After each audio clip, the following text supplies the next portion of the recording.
Gutted from within. Sears wasn't just a store. For most of the 20th century, it was America's default shopping cart. Clothes, tools, appliances, guns, wedding rings, and yes, actual houses, shipped to you by rail in numbered pieces you assembled yourself. At its peak, Sears made up roughly 1 to 2% of the entire US GDP. Think about that for a second. That's not a company. That's basically an economic institution on the scale of a small country's economy. And in October 2018, it filed for Chapter 11, a form of bankruptcy protection that lets a company reorganize its debts and keep operating instead of shutting down overnight. Sears didn't die that day. It still hasn't, technically, but it never really recovered either. This is the story of how you gut a giant without a single outside enemy landing the final blow. The Sears story really has two eras and two very different men attached to it. First, Richard Sears, a railroad station agent in Minnesota, who in 1886 started reselling watches on the side and figured out something huge. Rural Americans hated dealing with local shopkeepers who marked up everything because there was zero competition in a small town. So he built a catalog business, mail order shopping, decades before anyone had a word for it. He partnered with Alva Roebuck, a watchmaker, and by the 1890s, Sears Roebuck and Comer was reaching millions of households nobody else even bothered to serve. But the modern collapse story isn't really about Richard Sears. He'd been dead for over 90 years by the time any of this happened. It's about a hedge fund manager named Edward Lampert, who took control of the company in the mid-2000s after engineering a merger with Kmart. Lampert was a Yale-educated investor, famously reclusive, known on Wall Street for running businesses through a management philosophy that split them into competing internal units, almost like independent companies negotiating with each other. He's publicly described this as inspired by free market economics applied inside a corporation. Applied to Sears, it did not go the way the theory promised. Back in its golden age, Sears was the Amazon of its time, arguably more dominant because it had zero real competitors doing what it did at that scale. The catalog reached farmers and small-town families who had no other retail options at all. Sears was often their only connection to the wider American economy. Then Sears pivoted hard into physical stores through the mid-20th century and anchored basically every American mall for decades, often as the mall's main draw. It launched Allstate Insurance as an in-house product. It launched the Discover Card. It launched Craftsman tools and Kenmore appliances, brands so trusted that people bought them purely on name, no research needed. By 1973, the Sears Tower in Chicago was the tallest building in the world, a giant concrete flex representing just how dominant this retailer had become in American life. If you wanted proof America ran on Sears, you could see it from 20 miles away. Here's the ironic part. In 2005, Eddie Lampert engineered the merger of Sears and Kmart, and Wall Street loved it. On paper, it looked like a genius hedge fund move. Combine two struggling retailers, control the underlying real estate, extract value along the way. Lampert became chairman and later CEO. But instead of investing in stores or e-commerce, at the exact moment Amazon was quietly eating retail alive, Lampert restructured Sears internally into more than 30 competing business units, each judged separately on its own profit and loss.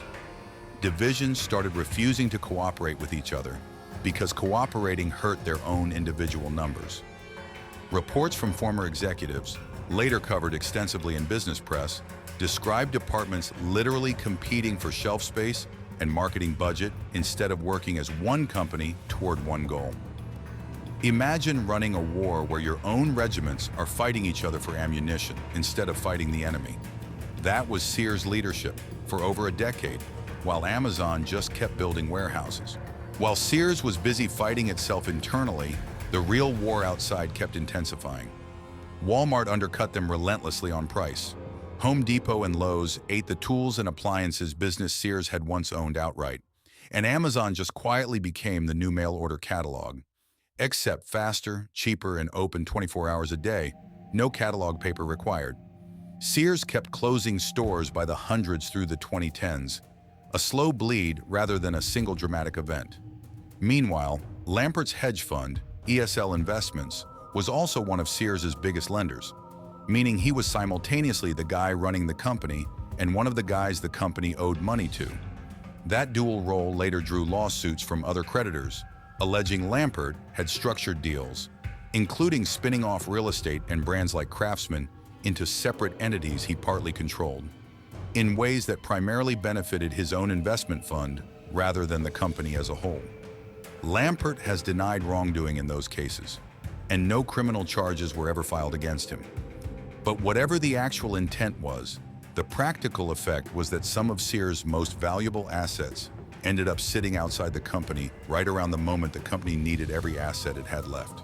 By October 2018, Sears Holdings was carrying billions of dollars in debt after closing thousands of stores over the previous decade. It filed for Chapter 11 bankruptcy protection with roughly $5 billion in debt on the books. Here's the thing people often get wrong, though. Filing for bankruptcy is not the same as shutting down. Sears didn't vanish that day, and it didn't liquidate either. Lampert, through his hedge fund ESL, actually bought the company out of bankruptcy in early 2019 for around $5.2 billion, keeping a skeleton chain of a few dozen stores alive under a new private entity called Transform Holdco. So technically, Sears survived. It just survived as a ghost of what it used to be. A company that once basically was the American economy, reduced to a tiny handful of locations most people don't even know are still open.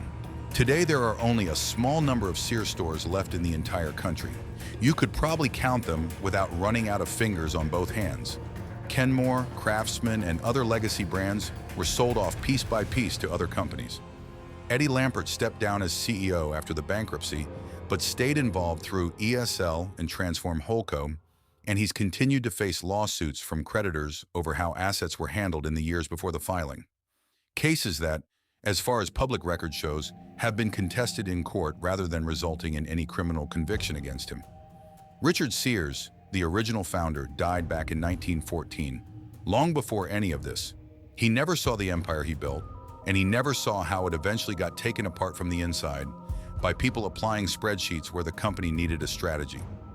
The real lesson here isn't just retail died because of Amazon. It's that a company can survive every external threat in the world, new competitors, changing habits, entire industries shifting under its feet, and still get hollowed out by decisions made in its own boardroom. Sears had 100 years of brand trust and a customer base most companies would kill for, and it still got dismantled from within. So here's the question for you. Was Sears always going to lose to Amazon and Walmart no matter what happened? Or did the people running it hand away the fight themselves? Drop your take in the comments. Subscribe.